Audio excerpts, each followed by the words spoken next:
about? Okay. On a Tuesday. Alright, cool. Let's jump into this thing. Guys, Osee, if you haven't heard of them, they are in the market. They're out here. They're talking. People are talking about them. They're building shit. They're making new shit. They pop up on my social media stuff Almost every day. At So, least every day. Osee, you're doing something right. Yeah. But guys, these guys are creating a really good price point monitor. They're not trying to be the next like insane Flanders monitor, and they're not trying to be like, they're coming in right at the middle of the market. And for someone like me and where I'm at in my position in the film career, it's like, that's the monitor to go to. What? I know you feel a little differently. What were you gonna say? What were you gonna say?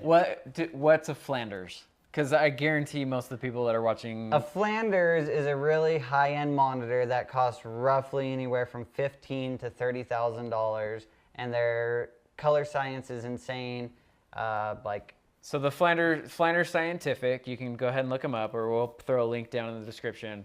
They are the industry standard for color correction and for like basically anything that has to do with color or light in post-production, or even on set on bigger shows that can afford it. They're looking at a Flanders Scientific monitor. A lot of colorists use them to color movies and whatnot. Definitely a little over the top, but if you're at if you're at a professional level, that's what people are using. But I mean, we're professionals and we're using it all, so it doesn't matter. Yeah. What matters is if you like the image and if it does what you need it to do for the project you're on. So I would say for anything I've been doing, Osee has been perfect because I'm not using it for a focus monitor. I'm not using it for like anything other than a vanity or director's monitor. Yeah, we're coloring on other monitors, which we can talk about in other videos. And we're shooting on other monitors and yeah. doing all that. But this monitor in itself, specifically for me, the 21.5 inch, is like the go-to vanity director's monitor for the price point and the quality you're getting in the market. Yeah, so situations where you have multiple people on set, multiple people looking at monitors, and where we need to have multiple monitors on set. So the director has his monitor, the script supervisor has their monitor, and then you have your vanities so that they have something to look at as well. And this monitor fits that niche where we don't have, you know, tens of thousands of dollars where we can go have 1 million Flanders for everybody to look at, and they don't even need it. So this monitor like really is pretty awesome in that price point. And to tell you guys this, like I directed my portion of the NBA project off of this monitor. So in that sense, like it will do more than you need for that kind of stuff. Yeah. So let's dive into it. I was about to say, you guys are probably like, that's really cool and all, but what are the actual features of this monitor that make that true? Right off the bat, something that kills a monitor for me is how bright it is. If you're outside, you're inside, sun hoods, everybody just like, you know what I'm talking about if you know what I'm talking about. And this thing comes in at 1500 nits. So we have shot outside, we have shot inside, and I will say the sun hood outside, you do need it a little bit at that 1500, but it works. Yeah, and the sun hood, it has snaps here for the sun hood on the side. It just snaps in, it's super easy. While we're here as well, let's talk about its I/O capabilities. We have 2 SDI in, 2 SDI out. We have HDMI in, and then we have 2 RJ45s Ethernet ports. What would an Ethernet port be used for on a monitor? On this monitor, I don't know. It's probably networking. You can probably hook it up like via network and stream whatever to it. I don't know. I don't do that stuff. I think I don't know what you're talking about. Yeah. So like they have network adapters, so you can actually stream video through your like local network in your house. Through like an IP address? Yeah. Okay. Okay. Yeah. Kind of like a tear deck would use a wireless signal. Yeah. Similar thing. I'm sure there's other reasons why. I don't ever get into that stuff. This is where we live right here. So if you need to power anything, you got the USB, you got a headphone jack, you got an audio in. And it does have mounting positions for gold mount and V mount batteries as well. and then you have to run this little adapter into the power to power it through the 4-pin XLR, which is pretty standard stuff. A lot of the monitors out there have those as well. And then also have your AC, normal AC hookup for it as well. And you also have a power switch. No one uses this. You use batteries because you're on set. Batteries. So. All right. I know. So I think the thing that stuck out to me the most on this was the nice handle. Anytime like I'm carrying a monitor around set, having a nice movable handle that like you can grab onto has been awesome. I don't love the receiver here. It's not my favorite too. I wish it had a VESA mount on the back. With a little more adjustment. A little more adjustments. So you're kind of locked into this with the way that it is right now. So that's something that I would like to see upgraded in the future. Does come with 2 accessory plate or mounts to put a plate on the monitor. When I first got this thing, I was like, where am I putting the Terra deck? And we're like Velcroing everything and all that. But they do sell accessory plates that you then bolt on that expands this whole back to put whatever you want on it via Terra decks and other things. I didn't know that. That's cool. Yeah, it was. We did a full Is it like movie. a cheese plate? Yeah, it's Oh, that's technically cool. just a cheese plate that goes on each side. But we didn't know that, and so we were Velcroing things, and then this gets pretty hot in the sun. Yeah. And running all day when you're not turning it off.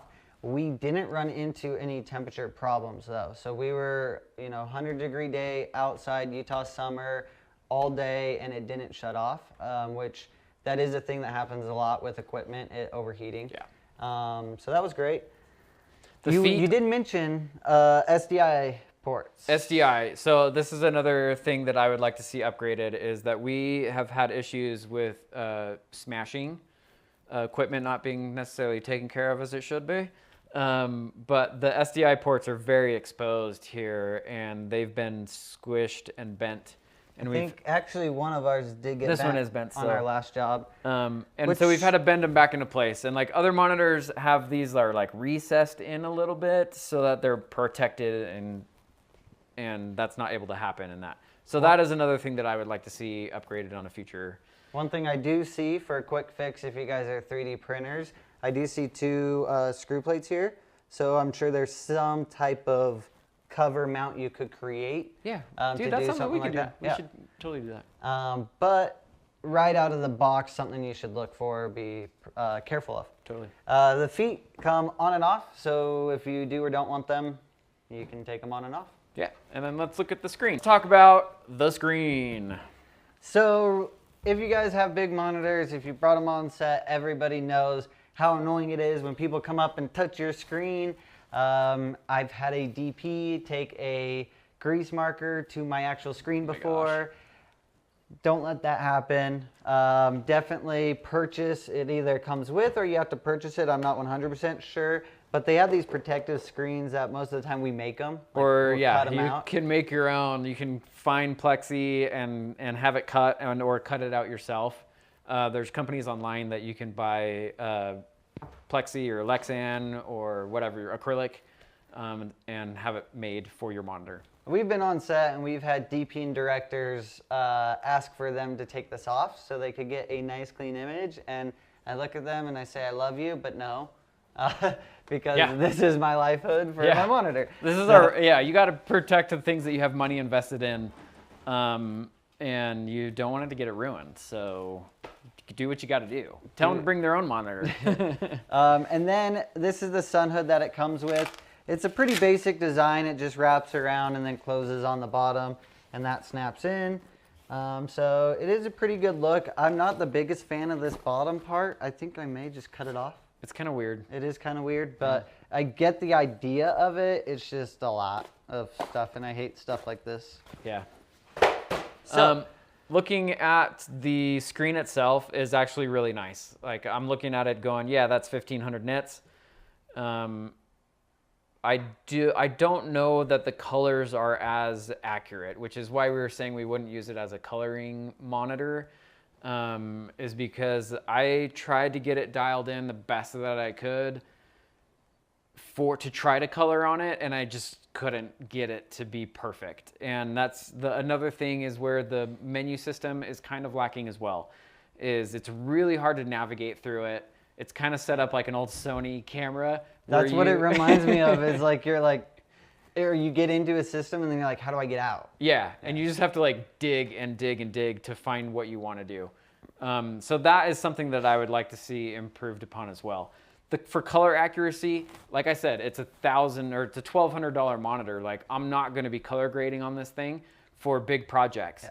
And so It's a $1,200 21-inch monitor. Yeah, which right? is like in the market when you're looking at 20 plus inches or more in the monitor. For a good quality monitor, you're looking at $5,000 or more. yeah, So, and and so like for what this thing is, which is like an extra monitor to have on set that's battery powered, that has SDI, has HDMI, in and out. so you can loop to other things. Like it's a pretty screaming deal. I feel like people try to compare this too much to, you know, the $4,000 or $6,000 monitors, and that's not what this is. Like this is a $1,200 beast, and they kill it. Yeah, Like- definitely kill it. Osee, you guys are onto something. I've seen a few things about their smaller monitors coming out. I know they're dropping a ton of stuff. So if you guys haven't yet, like jump into Osee, see what they're about. I think they're gonna be a pretty big name as far as monitors go, and I think they're gonna hold their own. Yeah, independent market for sure. Like check these guys out. They're doing good things, and we like them. We're using them on sets. We use it for our podcast monitor. We've used it on our last 3 feature films, and we use it for all our YouTube stuff and everything in-house. So, I mean, we use it. So if we're using it, I mean, there you go. So thank you guys for watching. Osee, thank you guys. We look forward to seeing new stuff from you guys, and we'll continue to support. And as always, gotta hit the subscribe button. I was just Some gonna say like. that. Yeah. Well, you tell them. Not me, you tell them. Please subscribe and like to the channel, you guys, and hopefully we'll keep creating content that benefits you. Thanks See you on for the next watching. one. Woo!